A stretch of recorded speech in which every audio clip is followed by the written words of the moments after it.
We're trying to get the athletes stronger for their sport. So that's the huge consideration there. And I know that their training volume is less intense and there's less volume there. So I could actually push them a little bit more than I would in the in season.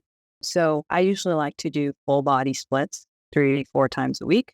So if I do, let's say, lower body all on one day, they're just going to be wrecked for their following training sessions. So full body every day to not get that much soreness. And I usually do a push pull block, upper lower, push pull upper lower, and then like accessory block. And then usually 1 to 2 times a week, I'll also have a plyometric block in the beginning.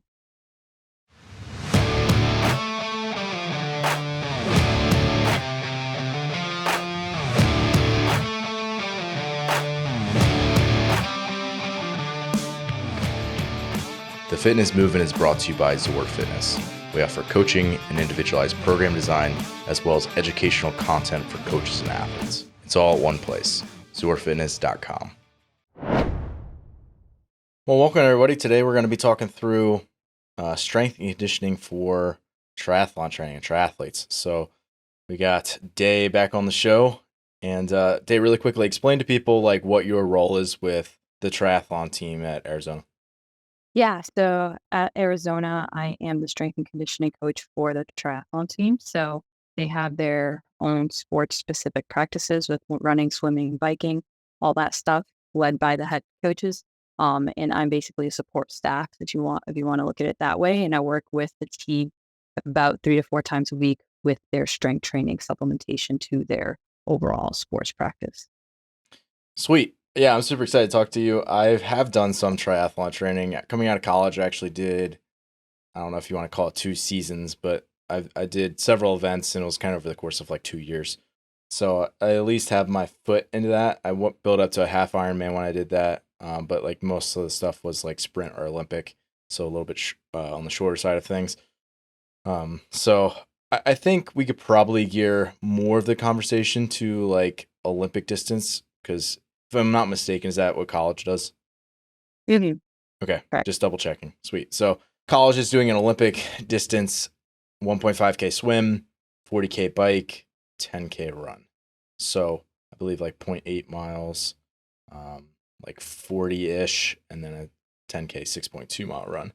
So quite a bit of volume, and obviously the training for that is going to be, it's going to vary throughout the time. We can get into the details of that specifically, but obviously you're training for a sport where you have to race across a long time. I mean, like you're gonna just do a lot of volume. So especially when you got 3 different disciplines in running, biking, swimming. So the big picture. Let's start more of like before we even get into like off season for like the strength conditioning side of things. I think there's gonna be people listening who have a pretty good grasp on it. If there's someone who's a triathlete and they're listening to this as a triathlete, they're already gonna know obviously what their training entails. But let's pretend this is someone who's listening who maybe has limited triathlon experience and they're like building in distances and like getting more exposure and like wanting to sign up for events, something like along those lines, or just like a coach who's interested in like training an athlete who's maybe not like a full-time triathlete and they just like, again, maybe like want to enter events or, more like a coach who's like helping an athlete gear up for that. So giving that person a little bit additional context, like what does, what kind of a training volume like ballpark are we thinking about, like how much time, and like you don't have to go into the specifics of mileage or anything like that, but like just getting a feel for like how much training these athletes are actually doing on a weekly basis. Yeah, for strength training specifically, their volume, that's I think the biggest factor in considering triathletes. So, a lot of other sports, we have the typical 3 to 4 times a week on their off season, right? And we consider their training volume for their specific sport, um, and it's a consideration, obviously, but with triathlon, especially because their volume is so high with swimming, biking, running, and all that, their strength training is dictated a lot by that. So there's different mindsets, and from what I've learned from a bunch of uh, strength coaches who have been working with professional triathletes, and I've seen different sides of it. Some people go on the side of 3 times a week for 40 to 60-minute sessions, right? That's pretty typical for a strength coach. And then there's some that actually like to do like a microdosing approach of like 20 minutes every day, Yeah. about 5 to 7 times a week. So it's a lot less intense sessions, more about moving the body, doing more banded mobility work, things like that, Mhm. versus the other 3, 4 times a week sessions that are longer, um, have more strength training components to it, where they're working a little bit more with free weights and things like that. So two different mindsets for that approach. The approach I like to take, it depends on the athlete, depends on the time of season, depends on how they're feeling and all that, and how their practices are looking in their performance. But I usually keep it to the 3 times a week model, with 40 minutes per session. Um, Yeah. so I Eh, like to keep it there, and I like to auto regulate it as needed. yeah. That makes a lot of sense because, again, in your setting, you're going to be likely working with at least a chunk of the athletes or the entire team potentially at once. Where it's like, in order for, like, I don't want this to come across the wrong way, but like you're a coach and like the team's like scheduling a block with you, so it makes sense that they're all going to come in and like do a chunk of work versus like you're not going to show up and have do 20 minutes of something and then like send them off again. Like practically, it's not really going to work that way super well. So it makes more sense if you're in a more structured team environment like that, where you're going to take like a block of time to like dedicate a little bit more to it. And then potentially, if you're someone who is just listening to this, where you're like doing it on your own, it's like I spend majority of my time doing this, and it's like, I try to get like the 2 hours of quality sunlight that's left in my day after I get off work, like to get that in right away. And then it's like I do my odds and ends once I get back, or maybe before, to get additional warm up. That might make more sense to take like that microdosing approach if you're someone like on that end. So that makes a lot of sense to me. Right, and I think with the microdosing approach too, if you're doing it on your own, you don't have, like, a coach there going through instruction, bringing you through your warm up, doing all these things versus when you're working with the team and you have a coach there, they're explaining the workouts, the flow of it, movement patterns, all that, and doing more coaching, so there's, that time is built into that too. Yeah, totally. Yeah, when you're an in-person coach, you want to be able to take advantages of the inherent advantage that is that having like instant feedback and like hands-on and like being able to demo exercises and all of that stuff that you're not going to have if you don't have that in-person environment. So, yeah, for Right. sure. What kind of like a training split is frequent for triathletes? Like how often are they actually in the pool? Again, this is going to vary, so maybe you just can give us like a snapshot of whenever you want throughout their year. But like, how often are they actually in the pool? How often are they on the bike? How often are they running? Like, how many touches are they getting in a week of like different disciplines potentially? Yeah, so they're getting a lot of touches and intensity varies throughout the week. So, different coaches do different things. I know a lot of old school coaches like the volume approach where the more the better. And then there's the more newer school approach, I guess you could say, where they do look kind of like a wave loading throughout the week. So it goes higher and low, like moderate, high, take a break. So it's like a 2, 3 approach. Hmm. They take a break midweek and then it goes back to moderate, high, low, or low, moderate, high, and it builds Yeah. up and then it goes to the start of the week. And they're touching upon around 2 disciplines every day, whether that's running, biking, or any type of variation. So they're getting a lot of touches there. And I know with some athletes specifically, they'll touch upon more depending on where their weaknesses are and all that. So, but they are doing a lot of volume with each throughout the week several times.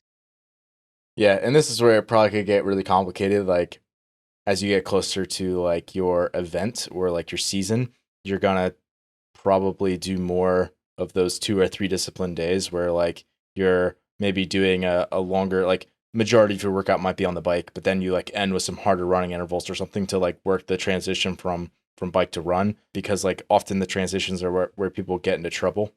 But then obviously that's going to, yeah, not be as much of a, like you're going to think about it more of a physiology like training type approach versus like a racing approach, like the further are away you are from a competition. And again, for a lot of people, they're just building up to the point where they can actually complete the distance, so like it's more of a like a risk mitigation approach where they're thinking about, I'm trying not to cramp when I get off the bike and I start to run for the Mhm. first time, and it's like when you're at a duration or like, volume that you're not used to being at. So I think that's very different than the college athletes that you're working with who are like literally racing the entire time through the event. Yeah. So You mentioned about like cramping after like the bike ride going into the run. And that's like one thing that as I was learning more about the sport, the head coaches were like telling me about like that's a huge focus. Like we're trying to mitigate that at all cost, right? So strength yeah, training comes into play there to get those girls, to get the athletes stronger. and it's there's not like a super straightforward answer for that because like different athletes deal with like cramping for different reasons, and it's usually again for like those the level of athlete that we're talking about here or that Day's working with, it's not like they're unaccustomed to doing that amount of work.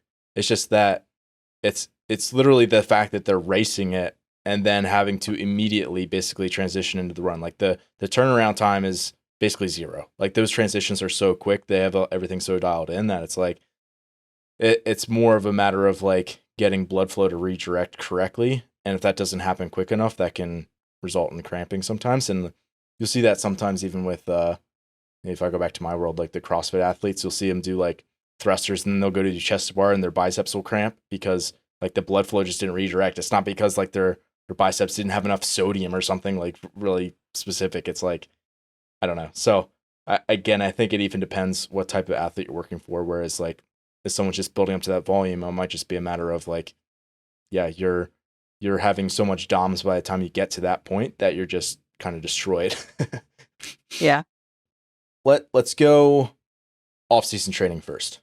You kind of mentioned that you might take 3 sessions through a week, and that's going to be, more intensive than maybe someone might do if they're just on their own and kind of doing some casual, accessory type stuff for triathlon to keep them healthy. But kind of run us through what might a split or an actual session look like in like more of off-season mode for triathlon athletes. Yeah. For off season, I like to focus on like just building strength, movement patterns. I don't try to overcomplicate it there, right? We're Yeah. trying to get the athletes stronger for their sport. So that's the huge consideration there. And I know that their training volume is less intense and there's less volume there. So I could actually push them a little bit more than I would in the in season. So I usually like to do full body splits 3 4 times a week. So if I do, let's say, lower body all on one day, they're just going to be wrecked for their following training sessions. So full body every day to not get that much soreness. And I usually do like a push pull block, upper lower, push pull upper lower, and then like accessory block. And then usually 1 to 2 times a week, I'll also have a plyometric block in the beginning. So if I'm doing, let's say, a horizontal push on day one, like a benching variation or push up variation or something like that, the second day we'll have a vertical push block exercise, right? So just making sure that I have enough of those exercises distributed throughout the week. Another thing too that I consider is working on the demands of the sports, right? Swimming demands, biking and running demands. So for swimming, they need to have a strong shoulder girdle. So we do a lot of exercises to strengthen that. For biking, the concentric lower body power that they need as they pedal throughout. So focusing on a lot of single leg work, unilateral work, is a big consideration with the sport there. And then with running, I do a lot of core work for running. There's obviously a million things to consider for running, but one of the main things I like to consider is having like a strong dynamic core control. So when they're running, they're not wobbling around, right? They're keeping nice and tight, energy not being dissipated as they're going there. So having that control. So things like that are the things I focus on. So main movement patterns, making sure it's distributed throughout the week, accessory block to complement the demands of the sport, and sprinkle in some plyometrics like overhead med ball throws, some like hurdle or pogo jumps or something like that. Mhm. Low impact plyometrics. Yeah, that makes a ton of sense. So when I'm thinking about this and making sense of it, I think again potentially if we have people who are like really well versed in like the strength realm of things and they're listening, they might be like, "Wow, this is super simplistic," and it's like, yes, it is, and that's exactly the point. Like if you were to take like a power lifter and you're going to have them do some off-season conditioning, guess what it's going to be? It's going to be like the most basic things. It's going to be like, all right, go on and like do a 20-minute air bike at like a conversational pace. Like that's going to be like their off-season conditioning. Whereas like, if you flip it around for an endurance athlete, it's like they just need exposures to the basic movement patterns and do that consistently to make sure that they're, again, putting enough tension through the musculature and through those joints that they're maintaining the patterns that they need, and you're not trying to make them a power lifter, which is something that we had actually talked about in the previous episode, which is, it can be like Yep. frustrating sometimes as a strength conditioning coach. Like you really want to push people, but sometimes you just need to stick with the basics and run with that. Yeah. Yeah, right. Like I'm not trying to have them max out on a deadlift or anything like that. It's getting them stronger overall, relative strength, absolute strength too, to some degree, and then all those accessory works, the correct imbalances. And another consideration too is that the triathlon team I work with is the all female team, and a lot of them they're actually like really, really experienced triathletes. So it's Mhm. pretty cool. A lot of them are coming from all over the world. I think we have Argentina, Brazil, Europe, like all over the map. And these girls are winning national races and all that. But a lot of them don't have like dedicated strength training. Like they've never Yeah. been exposed to it. So this may be like the first step into a weight room. So I'm not going to go and throw something at them that is like, what the heck? Because they may not even be able to squat properly, especially if they've never been in a weight room and they've been doing just triathlon. They're going to have like imbalances in their shoulders, their hip girdle may be a little bit off. They're going to have tight ankles, all those things. So it's really working on correcting those things to get them, like you said, stronger overall Yeah. for their sport. Yeah. And like one of the things you have to consider is like a strength conditioning coach is like, what's the cost of like learning an exercise versus like the reward that you're going to get out of it. Like, is it worth it to teach the triathlon team how to power snatch? Like, probably not. By the time you have them for 4 years and they're out the door, like, hey, you finally learned how to power snatch and you graduated. It's like you have to Yeah. be able to provide like exercises that give them a good effect right away. But I think at the same time you can do that in a way where you do hit the fundamental movement patterns, like you're saying, like teaching them how to hinge properly and doing some RDLs and putting some good time and retention on the hamstrings. Like it's going to have great sport benefits. And it's like, that's also something that like learning how to hinge properly is like something that will also help you have longevity in your sport. It doesn't take forever either. It's like that good sweet spot of like hitting all the fundamentals. Right. Right. Yeah. How does that shift then from going off season as you approach or even get into the season? Yeah. So one thing that I didn't mention is off season. I'll do tempo work, right? Eccentrically load them, tempo on the eccentric. So as they're lowering in a squat and all that, so create that tension and that movement. One, because we're trying to build some muscle and strength there, so that helps with that. And also two, control if it's their first time doing these exercises, they better position it, right? They start learning how to control the weight a little bit more, start moving better. So I like to add that. As we go into in season, I take away the eccentric portion of it, tempos, just because that causes a lot of soreness. So we're trying to avoid some soreness there. So taking that away, focusing a little bit more on concentric movements. So that's where I'll add a little bit more plyometrics there. So plyometrics, more concentric movements, and then also decreasing the volume of it as they start preparing more for their specific races, and they all race different times and all that. So it's managing that too. Mhm. So as they get closer to their race, the volume will decrease a bit, and usually they'll take like a deload leading up to it for the week, and they'll do light touches of things like banded mobility work and all that. But yeah, so instead of doing 3 to 4 times a week, that I do in the in season with eccentric stuff and all that tempo work, we start going into in season about twice a week, and then with a little bit more strategy leading up to those specific races, more plyometrics, more concentric focus exercises. Yeah, those are the big changes with that. Yeah. Could you give like a specific example of like it changing from like an eccentric biased movement, and maybe you can explain what that is to people, like what's the eccentric, to then what would be a concentric focused movement, or how that might like practical example of like how that shifts. Yeah.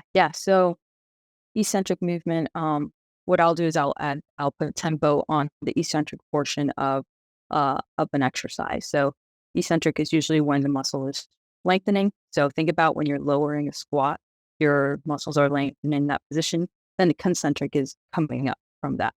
So in off season, I'll add like, let's say goblet squats with a 4 seconds tempo on the lowering.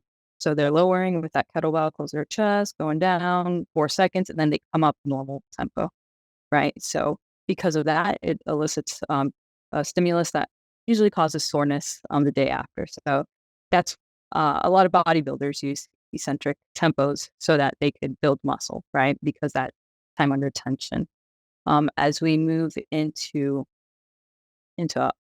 in season, we start taking away those tempos and start focusing more on concentric stuff. So one thing I like to do is sled drag, right? Because that's a concentric motion. Lengthening of there's no lengthening of the muscle because it's just basically pushing the whole time, right? And then plyometrics too focuses a lot on that concentric power. So those are like hopefully that gives a little bit better explanation of those. Yeah, for sure. Yeah, and also like it yeah, as you said, like the volume is going to start to come down. The actual like biasing of the different phases of the movement are going to change, so you'll focus more on, again, as you said, the concentric kind of shortening portion of the movement, and you're kind of pushing some of the envelope in terms of like actually having a recovery demand, probably just a little bit less as a whole, through volume, but also through like, again, like the something like a concentric only movement, like a sled push, is going to have less recovery demands than a goblet squat with a super slow eccentric where they're going to have soreness the next day. So all those things Right. in combination with one another can definitely start to shift that athlete towards having less stress around their strength conditioning side of things so that they can kind of push that into their, actual sport. Right. And like one thing to consider is like I'll still do, let's say squats. They still have an eccentric portion to them Yeah. in season. I'm just not adding that tempo. So they're still getting that eccentric portion of it, but the concentric is really the focus there. Coming fast up, so being a little bit more powerful, but yeah, so it just changes a little bit. But I like to keep also the similar exercises in season and off season for the most part, Yeah. just because of neurological demand of it, right? They're not dedicated strength athletes. That's not their sport. So they don't have the time I don't want to spend a lot of those neurological demands of teaching them something new every 4 weeks, every cycle, right? So I like to keep things similar so that they go in there and they're getting the most of those exercises and that they're getting, goblet squat or squat variation that's very similar. We're not trying to make this complicated. If you're a CrossFit athlete, you're going to have some variation because you need to learn it, and that's part of your sport is learning these different movements. Yeah, I'm just picturing like a strength conditioning coach like teaching like their NFL players how to you know do like dumbbell snatches or something in like the middle of their season, and it's like you would never do that. Like you Right. just stick with like the basics of like, hey, you already know this. You're already gonna get the stimulus that we're looking for out of this. It's not gonna require any more mental bandwidth. It's literally like you come in, you can focus on it, but then check it off to a certain extent where it's like that's literally sort of the purpose of a strength conditioning coach during that phase of the year. Which is, again, it can be Yeah. tough for some people's egos, but I think if you realize where you're at and like what the purpose is, then it's a helpful reality. Yeah, Reality exactly. And check. I think people get caught up with switching exercises every so often. If it looks the same as it did or similar as it did a few months ago, then something has to change and all this. But it's like their sport is triathlon. Them doing changing exercises all the time and like that's not what their focus is. So like Yeah. I want them to get those movement patterns. I want it to be less stressful during that time so that they could put more emphasis on their sport. And like you said about dumbbell snatches, they're D1 athletes, all those students there. So they're great at their sport.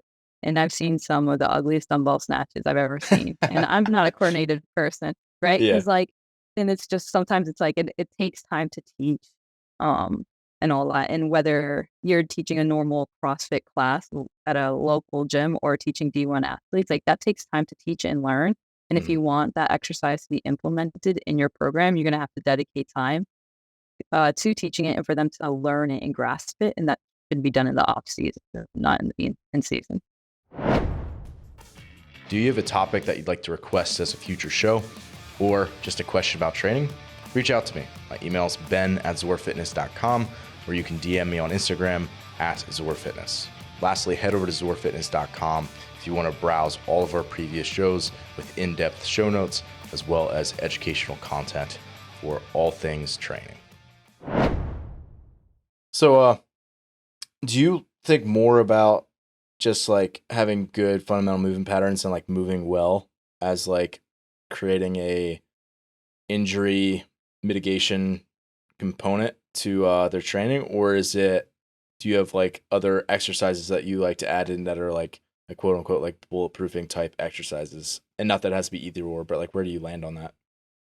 Yeah, actually, I like to mix both of them up because I think those foundational movement patterns is like they need that for it to create strength and balance and all that. But then they're going to need the bulletproofing. I think is extremely important to them, and that's where I usually add that stuff in the their accessory block towards the Yeah. end. You'll see they'll have the two blocks of upper lower exercises around 3 to 5 sets, um, all that. And then their last block is usually core stuff with those accessory bulletproofing exercise. I think that's really important for them, especially because what you'll notice is if one of the athletes has more of a swimming background than a running background, they're a better swimmer.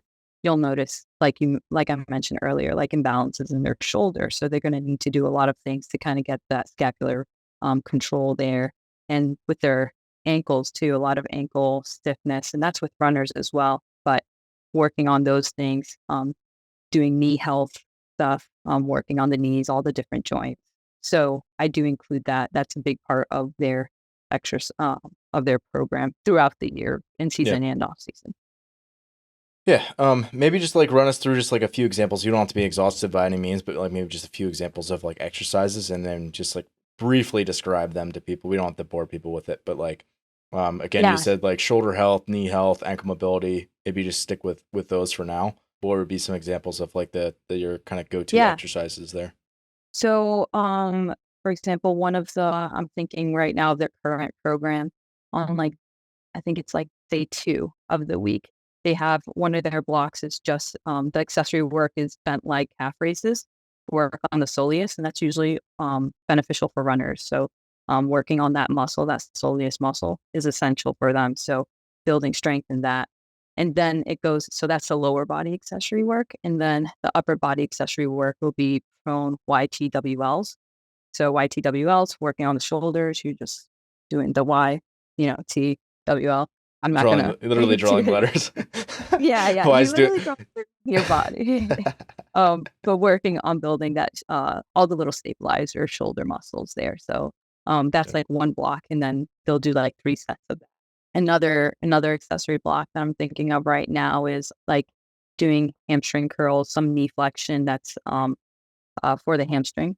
Uh, and again, that's for mostly for the running part of it.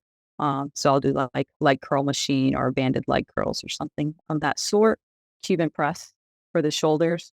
So I like doing that one a lot. Again, these are all Cuban press, lightweight, all that. It's not like something you load up. And then Copenhagen's off of the bench for the adductors growing muscle there. So different, just a few different exercises I like to keep in their program. But those are some examples that I add in. Yeah. No, but that makes a ton of sense. Like doing a few exercises around like the core joints that are not only like prime movers, but then also like the most injury prone in that sport. Like, okay, you're doing a ton of like pulling reps like through the water for swimming. It's like, okay, it probably makes sense to give them some external rotation work because a lot of that is biased towards the internal rotation. So doing some YTWs to stabilize their, scapula, and to learn how to move outside of that specific range of motion is only going to be super helpful and help them to be healthy throughout the long term. So, no, I think those are great examples, and it kind of gives us a snapshot of what it might look like. One more thing that we wanted to mention was just what Day's done in terms of like testing for these triathletes.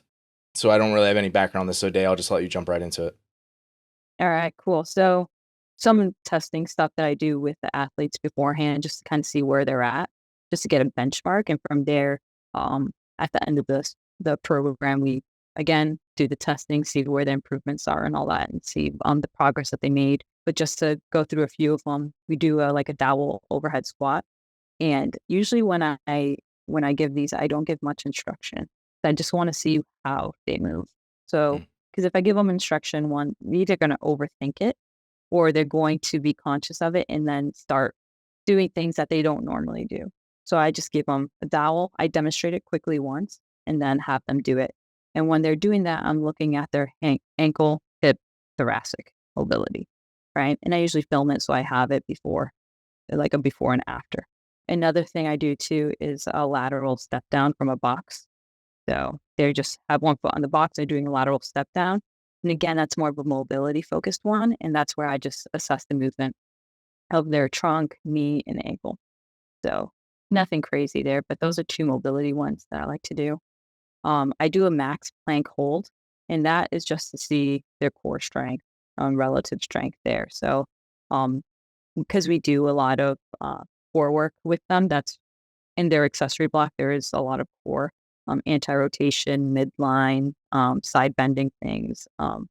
So I like to see where they're at with their core control because that's extremely important with with all three of the sports, right? In most sports, you want a strong core, and then we do an inverted row, and usually that's just for strength of the upper body. And for other teams, I usually keep it like either a bench or overhead press or something like that. But like we mentioned before and earlier in this podcast, I'm not looking for them to be great strength athletes, right? So I try to stay away from the barbell work and all that, and knowing that they're coming in with little to no weight during your experience. I'm just gonna do an inverted row, and then, just to see their pulling strength because that's extremely important for swimming and relative body strength. And I kind of want to see how they approach that exercise, right? Like if they're able to control their body as they're doing the inverted. And then lastly, for lower body strength and power, I'm using force plates for that. So we actually just got new force plates at the University of Arizona. So that's like the hot thing Ooh, cool. now. Yeah. So that's how I'll be testing out their lower body strength. Yeah.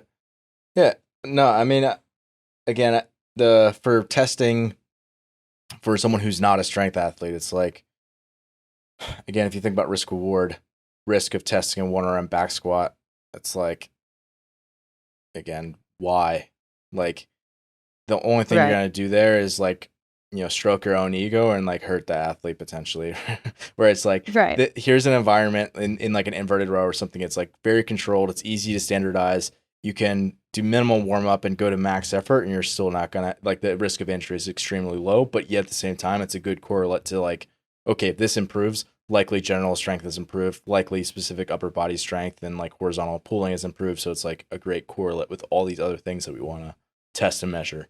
So that makes a ton of sense. I also think that overhead squat and a box step down are great tests for running, especially, and Right. likely even if someone is like a cyclist, for example, they're probably just going to have spent so many hours on a bike that they're going to be dealing with some mobility restrictions, and likely if they're the type of person that self-selects to do an endurance sports, you probably have a little bit less natural rigidity and tension anyway. Otherwise, you'd probably select to do like a strength sport. So it Mhm. probably makes sense that they have less general stability and tension around,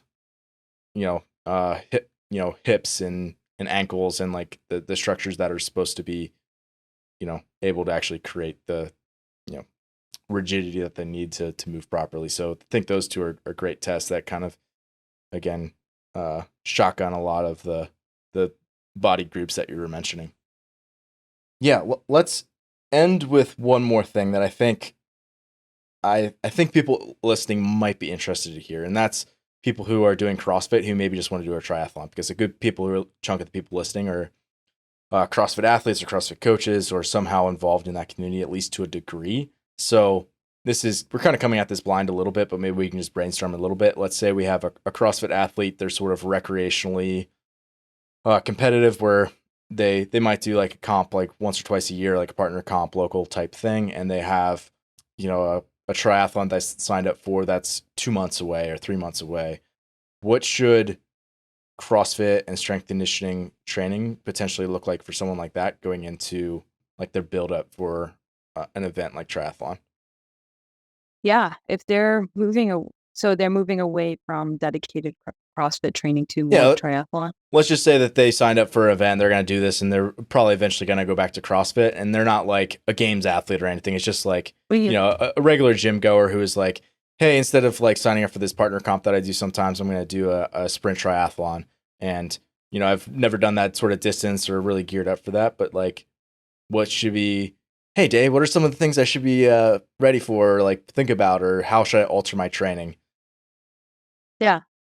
If they're doing CrossFit now and then they want to go and do a sprint triathlon or something, Yeah. um, they're going to need to obviously start practicing the sport, right? So swimming more, running, and biking more. So obviously that's going to take up time, and it'll take away time from their original CrossFit training. So that's a consideration, right? Because there's going to be a lot of volume added to that. So I should just So add now, that on top of what I'm 5 days a week oh CrossFit yeah, go classes, for and it, then I just go for it. add the triathlon right on top, right? That's how I should do Yeah, that. if you're not burning yourself every day, you're really not doing anything. Uh, but so so yes, definitely start take like a phased approach as you're adding more triathlon training. Start dwindling back on that CrossFit stuff, because that's now you have different priorities. And I think paying attention to your recovery is going to be the biggest thing. Seeing how much you can handle with the difference in load. With that too, you're going to need to pay attention more to the intensity. So if you go to CrossFit classes at a local gym, most of the time intensity varies, right? Sometimes some gyms like to just go hard every day, and right? And so depends on what gym you go to, but you have to pay attention to that intensity. So you don't want to go hard redlining every day and then have your triathlon practice on top of that. So that's where actually I would kind of go away from traditional CrossFit training, but use the principles of CrossFit in terms of strength training. So if you're good at barbell movements and you're proficient in them and you have that strength background, then you could keep barbell work in there, but keep it more on a maintenance side of it versus building strength and maxing out, like keeping at that high intensity. Yeah. So that's one thing. And then adding accessory work for all those little muscles that are involved in triathlon. That's a big thing too.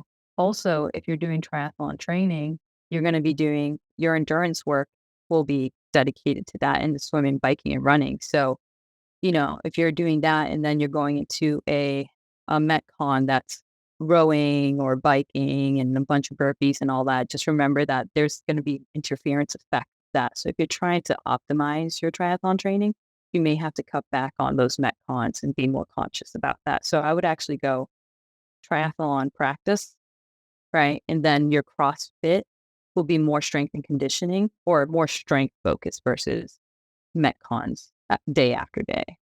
Yeah. Yeah. Let me take a quick stab at this too. I mean, I would totally agree with everything that you said.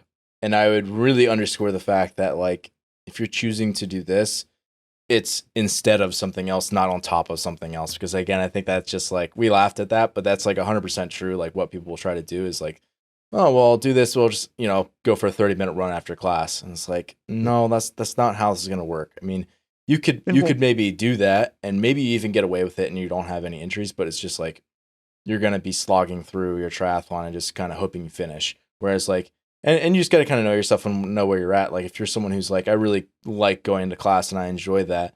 And I also want to do this event and I just, want to finish it and feel okay about myself at the end of the whole thing. It's like, well, okay, maybe you pull back twice a week and you do class 3 times a week instead of 5, and you do some easy based, running, swimming, and biking on. And again, don't have to do all 3, but like figure out how you could structure a program that's like easy work on those days. Or if you're someone who like actually wants to perform well on it, it's like, well, then you just can't do both. And it's like, it'll be there when you come back, and maybe you include some of that, again, accessory type stuff, or even like, again, as long as you're hitting some fundamental patterns and you're someone who's got the experience, like you could do more complex lifts. Like you could be doing, power cleans and push presses and stuff before you do a run. And that's going to be completely fine if you already know how to do those things and the volume's not crazy, but you're not going to be doing, 5 rounds for time or something and then go do any quality work after it.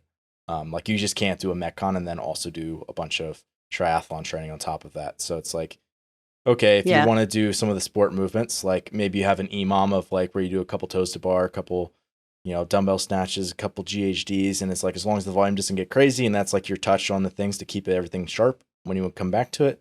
And then you like put your stress towards the stuff that you actually want to get better at in the meanwhile, then it's like that's all well and good. So that'd be my 2 cents is I kind of think people just need to know themselves and like actually know how important it is to you, because a lot of people who do endurance events don't really care all that much. They just want to be able to say that they did it, which is totally fine. You just got to be at least a little bit smart about it when you do it. Right. Sweet. Well, Day, thanks for doing this. Is there any like final words that you have for people in terms of like, again, maybe a recreational athlete, in terms of like a recreational triathlete who they're trying to figure out and navigate their strength conditioning? Is there any like big picture principles or things that they should keep in mind as they're trying to organize their training? Yeah. I mean, don't overcomplicate it, right? It doesn't have to be complicated exercises all the time or anything like that. Keep it simple. I'm a big advocate for that because I know a lot of people they'll start, it's, with strength and conditioning, it's like the more you know, the less you know, right? Because you start going into this pool of all different types of strength and conditioning programs that you can go into. And it's just like, keep it simple. Just prioritize your sport and use strength training as a supplement. So it's not an everyday thing for most people. It'll probably be 3 to 4 times a week, depending on where you are in your season. Focus on movement patterns, focus on building strength for the demands of your sport, and prioritize recovery, because triathlon is a very volume heavy sport. So you're going to have to be smart on your approach with strength training. So some people can handle a little bit more, some people have to handle a little bit less. So that's all individual to you. So pay attention to how you feel as you start implementing different movements and, programs and strength training and all that. Yeah, no, I think that's super wise. Day, thank you so much for doing this today. Yeah, thank you. Thanks for listening today. If you're someone who just started listening to the show, I would encourage you to subscribe so you can stay up to date. If you're someone who's been listening for a while, I would encourage you to rate and review the show. And lastly, the best thing that you can do to support our work is also the best thing that you can do for your performance. And that is by hiring one of our coaches. Until next time, stay the course.